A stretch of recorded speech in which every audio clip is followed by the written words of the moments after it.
Povo de Deus, estamos aqui mais uma vez para nós conversarmos sobre espiritualidade.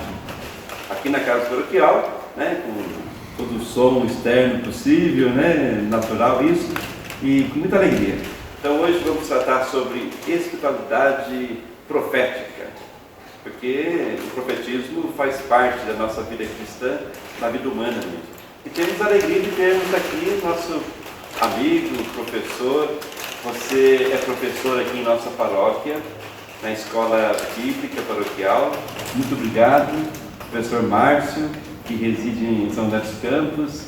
Ele se formou em teologia na nossa faculdade católica da Diocese e pós-graduado em Bíblia. Muito obrigado pela sua presença e seja bem-vindo. Eu que agradeço, é um prazer estar aqui, a convite e podendo contribuir para um momento importante para oferecer, uma formação aí para quem está aí em casa aí poder aproveitar.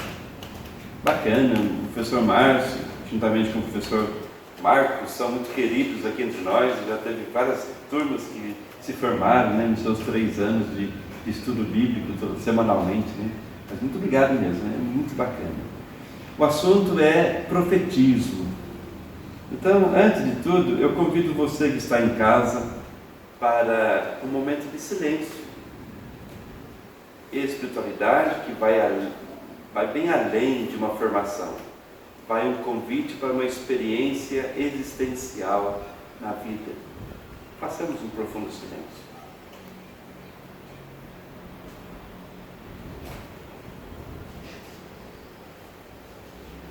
Glória ao Pai, ao Filho e ao Espírito Santo, como era no princípio, agora e sempre. Amém. Então, em nome do Pai, do Filho e do Espírito Santo. Amém.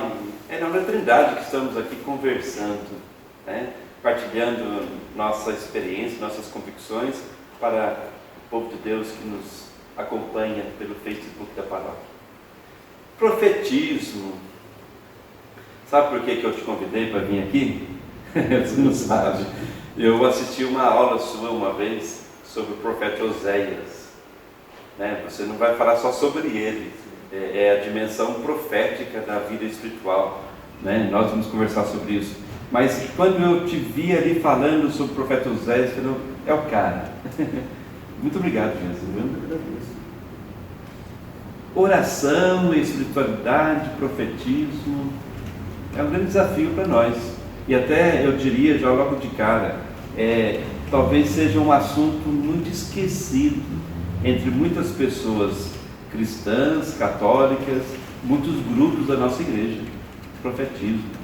E realmente é deixado de lado, as exigências do profetismo acabam sendo colocadas de lado. A introdução, no momento da oração, você falava da espiritualidade como uma experiência existencial, isso está muito relacionado com saber quem de fato são os profetas e as profetisas, que viveram uma experiência e aí foram motivados por essa experiência, digamos, com Deus, e a partir dessa experiência agiram. Só que só dá para entender, conhecer um pouco melhor essa experiência através da vida, das características, eu diria assim, da vida dos profetas. Acho que é um bom caminho para aproximar da espiritualidade profética, saber quais são as características dos profetas e das profetisas. Você vai falar um pouquinho sobre isso para nós. Você é formado, pós-graduado em Bíblia. A igreja tem trabalhado muito desde Dei Verbum, em 64, no Concílio Vaticano II, depois outros documentos também sobre a centralidade da palavra. Então nós temos a palavra, que é Cristo, o profeta, aquele que cumpre toda a profecia do Antigo Testamento, mas que nos convida a sermos profetas também. E temos a Sagrada Escritura, então há uma diferença. A Sagrada Escritura contém a palavra de Deus, e a palavra de Deus é muito mais que a Sagrada Escritura. Mas a Sagrada Escritura é uma narrativa de uma experiência concreta do povo do Antigo Testamento e também do Novo Testamento após a ressurreição. Profetas do Antigo Testamento. Há uma relação aí por exemplo, uma característica profética que aparece no Primeiro Testamento seria aquela, a imagem do profeta, que talvez hoje seja, que algumas pessoas, ou uma grande parte tenha, do profeta como uma espécie de adivinho. Tá prevendo o futuro. Exato, como que prevê o futuro. Só que a partir do Antigo Testamento, o profeta, quando ele fala do futuro, ele não fala do futuro no sentido de adivinhar o futuro, de prever o que vai acontecer, mas a partir da realidade do presente. Então ele fala do mundo, do mundo que é esperado, desejado, para que essa realidade do presente ela seja alimentada, né? Traga conforto e esperança. E essa maneira de entender, ela chega até os sinóticos, os evangelhos, né? Marcos, Mateus e Lucas. Se a gente pegar Mateus, quando se liga a figura de Jesus com o profeta, lá no Antigo Testamento, aponta para a espera do Messias.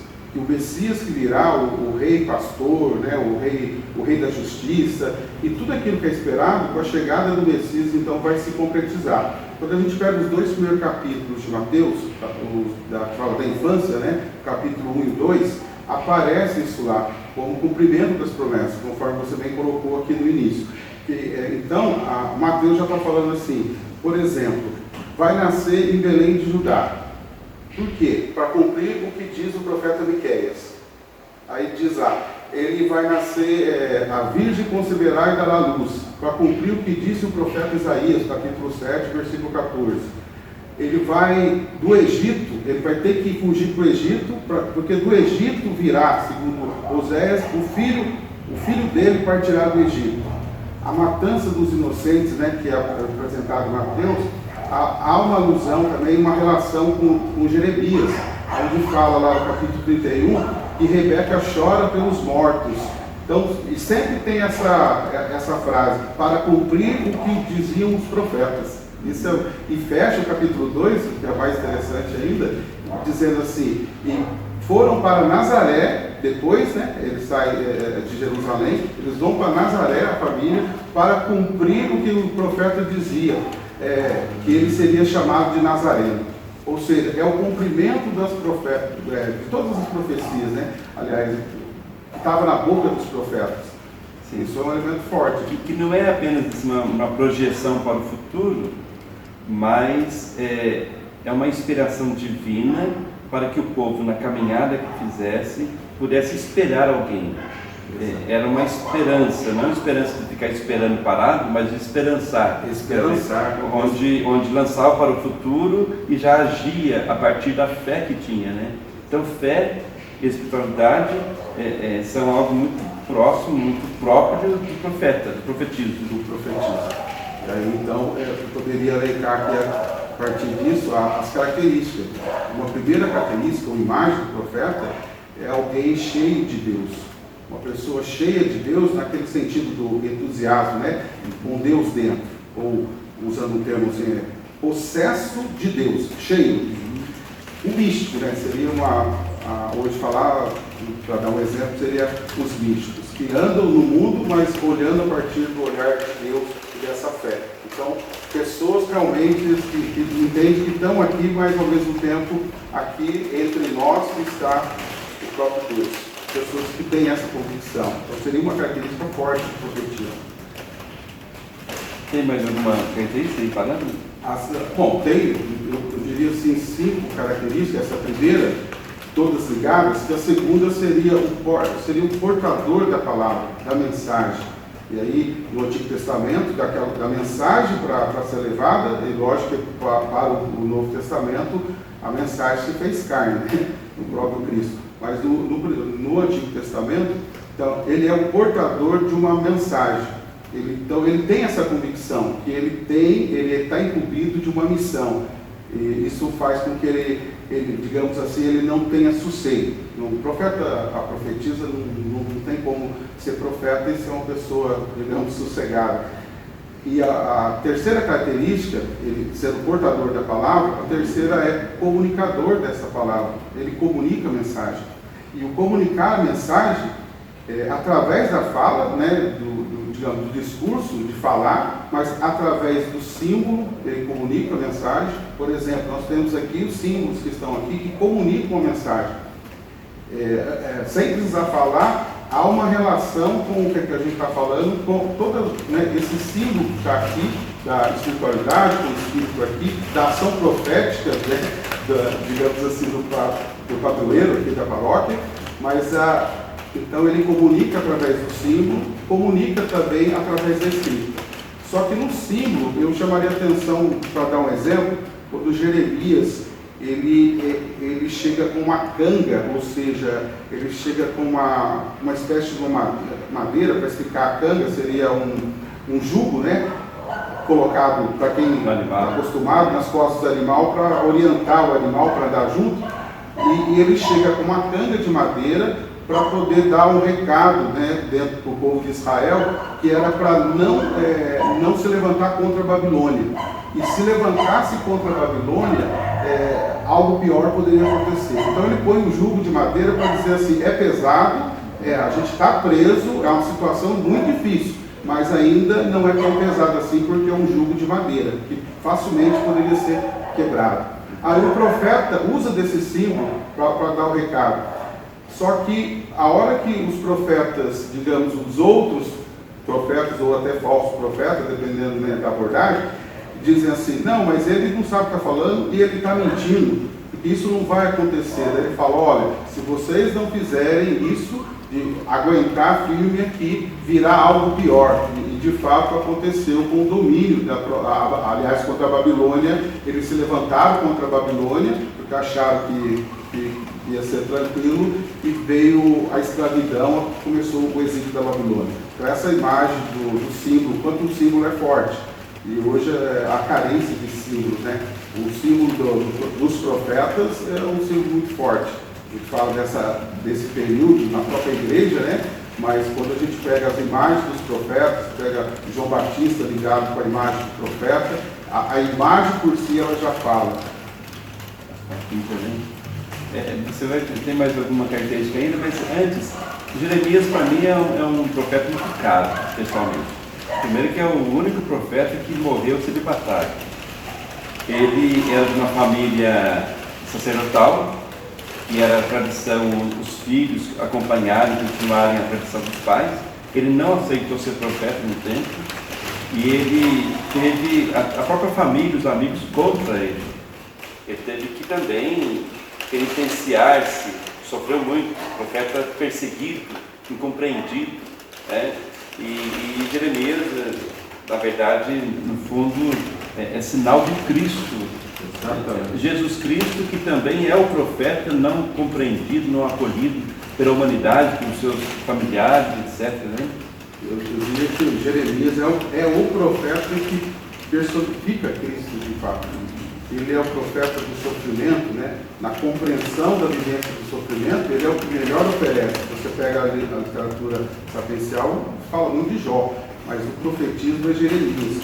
Jeremias é aquele que pregou, anunciou e não viu o fruto do anúncio, né? Vê que hoje, onde ele está percebendo tudo o que aconteceu, mas durante a vida, se fosse aquele que espera ver a produção para poder dar valor, Jeremias teria se frustrado. Mas ele é o profeta que, de fato, segundo os estudiosos do meio, né, da literatura profética, os que melhor trazem a imagem de Cristo é o profeta Jeremias, porque ele é anterior aos outros que passaram essa imagem adiante. Nós vamos trazer uma pessoa aqui também que vai falar sobre espiritualidade bíblica, tão profundo isso. Mas aqui já entra espiritualidade do profetismo, né, ou a espiritualidade profética, a partir da Sagrada Escritura. Ler no Antigo Testamento personagens bíblicos, realidades bíblicas, da experiência concreta do povo de Deus, e também até mesmo experiência da sua infidelidade. O povo que foi infiel viu as consequências disso, mas depois Deus permaneceu fiel na aliança, etc. Né? Daí a gente olha assim, a pessoa de Jesus Cristo, que eu vejo que é fundamental, não foi um profeta como esperado totalmente pelo Antigo Testamento. Até esperava o Messias que iria transformar tudo assim num de repente. Mas não, ele chegou com uma vida, uma proposta diferente. Né? Exato. Esse é um ponto aí que hoje precisa mais do que nunca ser ressaltado.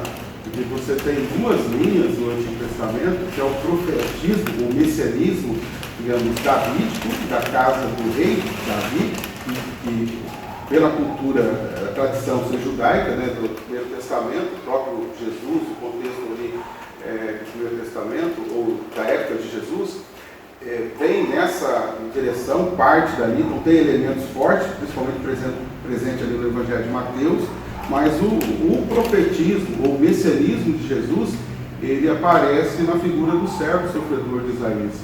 E aí, por isso, quando você citava e falava de Jeremias, digamos, a linha, a escola do messianismo de Cristo. Embora a outra escola, por ser da mesma religião, ela oferece elementos, né, para aprofundar, até para responder que é o Messias que veio desse mesmo povo, a linha que sobressai na adesão de Cristo, na vivência, é essa linha de Oséias, de Amós, de Miqueias, do próprio Jeremias, Isaías II, que é a linha do servo sofredor.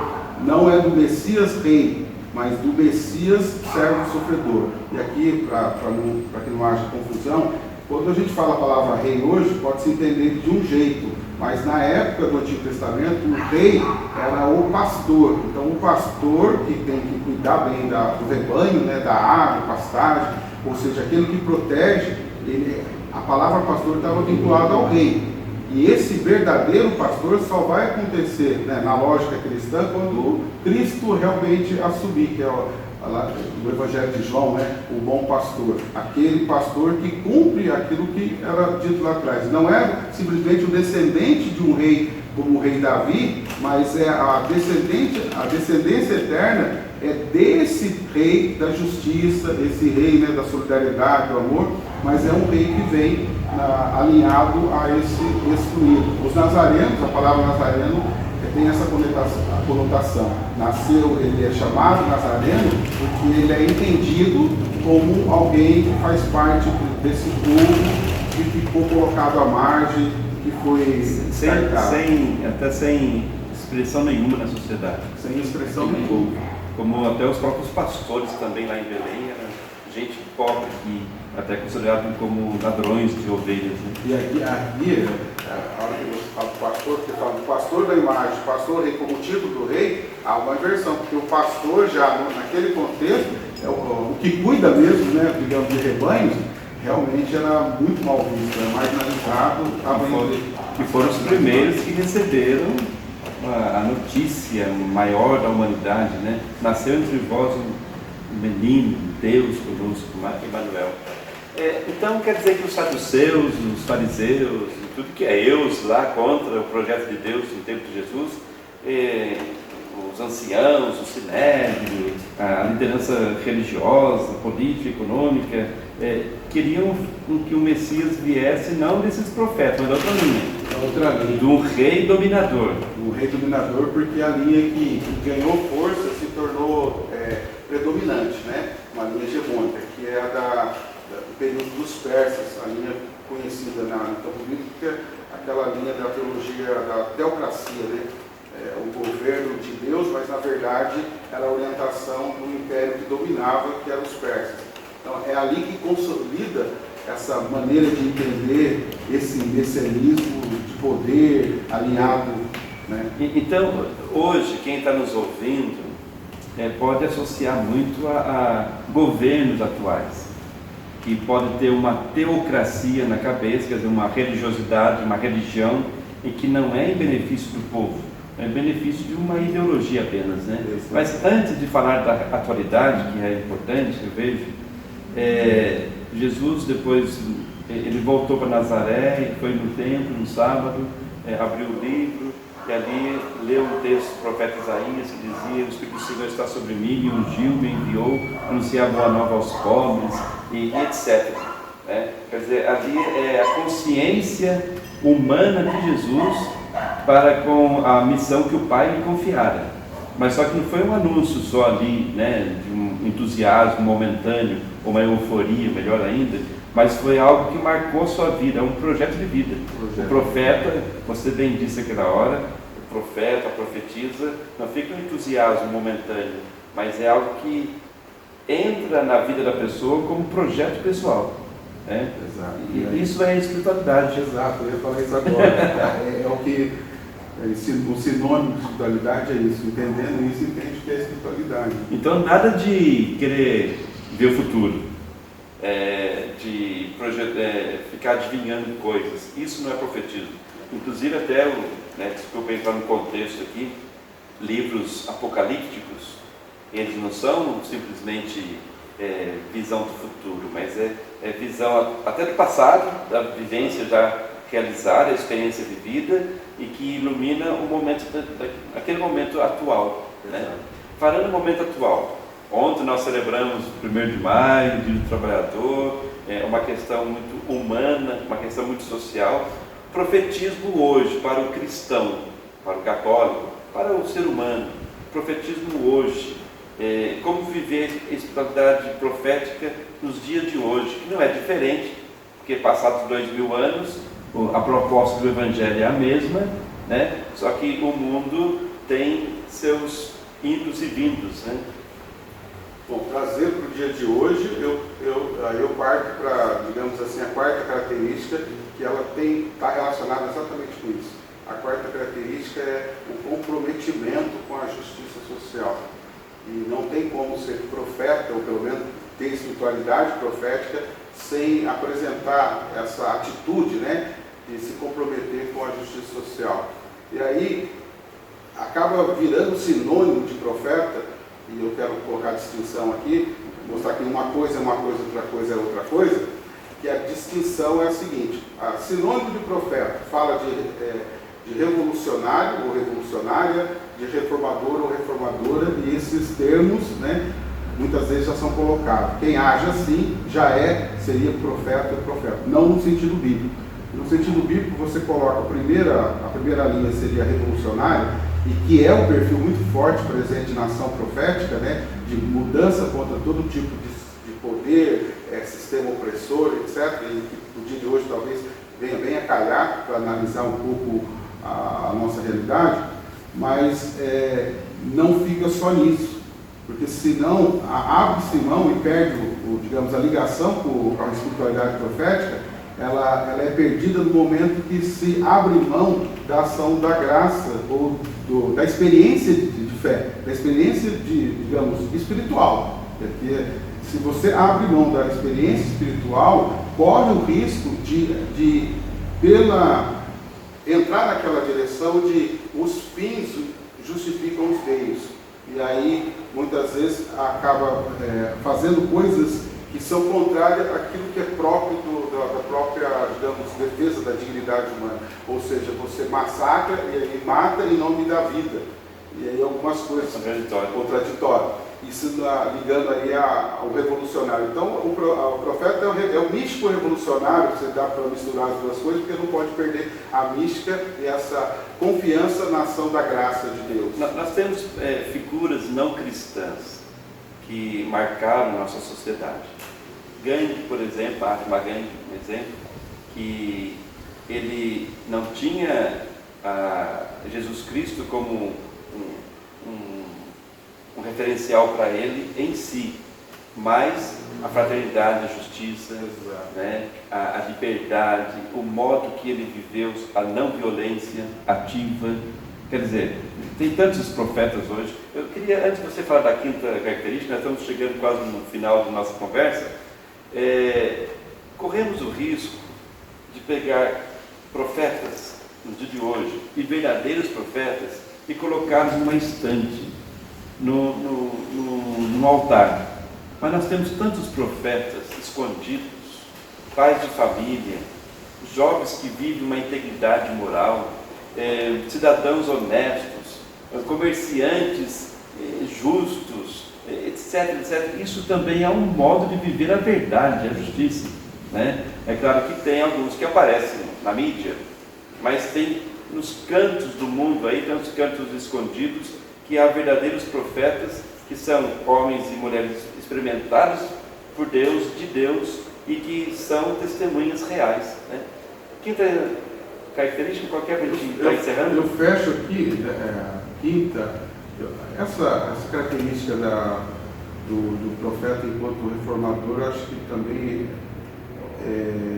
também tem que tomar o seu devido cuidado, há um certo perigo de passar para o outro lado. Se um é sem a graça, sem a ação de Deus, o outro tudo é ligado ao religioso. Eu não vou dizer a espiritualidade, porque eu percebo que tem diferença.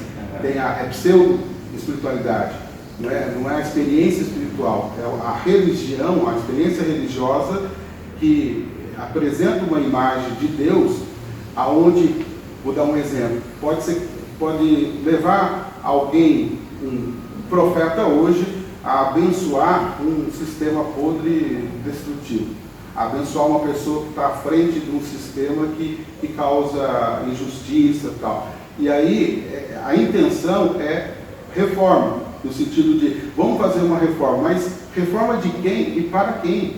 E aí isso dá para também orar. Que tipo de reforma, então, se é um reformador ou um reformador, um profeta a profetisa teria que iniciar? Eu faço lembrar aqui, já passamos aí 26 minutos de conversa, Madre Teresa de Calcutá, Santa Teresa, ela querendo cuidar dos pobres, querendo fazer justiça, fraternidade, um dia foi oferecido para ela um dinheiro grande, uma fortuna, ela não aceitou porque não vinha de um grupo idôneo.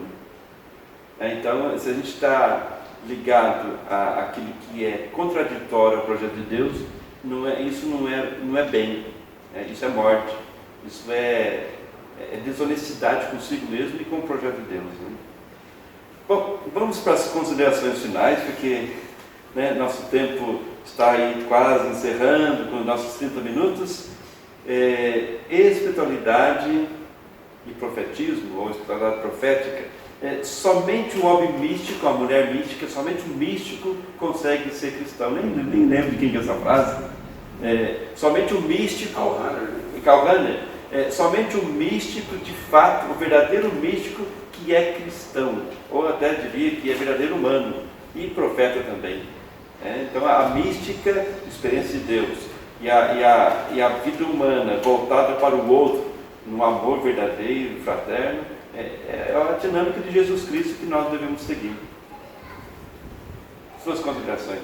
Eu finalizo dizendo que colocar a defesa da vida, em qualquer situação, em primeiro lugar, em qualquer situação, não escolher uma parte da vida, mas todo o seu percurso. Então, o profeta profetiza, essa espiritualidade é fácil de identificar naqueles que promovem a justiça, a solidariedade, a vida, promovem, digamos, temáticas como essa que a gente está trabalhando aqui também.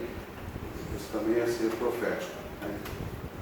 Experiências aí, passadas, da crise que nós vivemos, onde a vida em primeiro lugar, não a economia, não o dinheiro, não a posse de bens, tanto para grandes e pequenas pessoas da face da terra, mas a vida em primeiro lugar. Jesus fala, através de João 10:10, eu vim para que todos tenham vida plena, não é vida pela metade.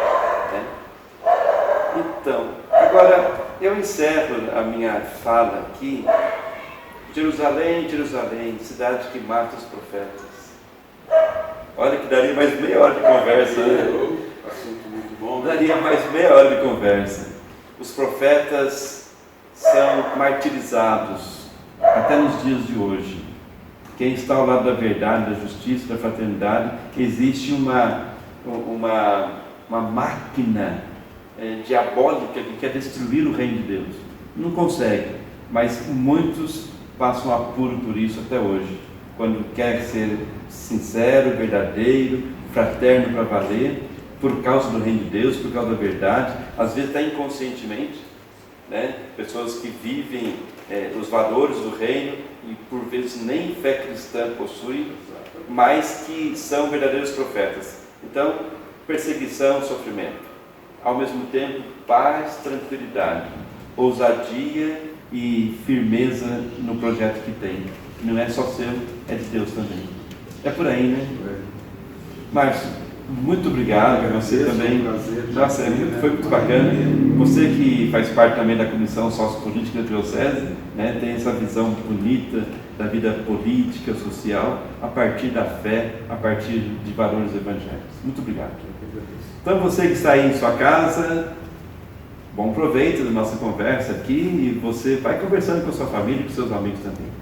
O Senhor esteja convosco, está no meio de nós. Abençoe-vos o Deus Todo-Poderoso, Pai, Filho e Espírito Santo, que essa bênção permaneça para sempre. Amém.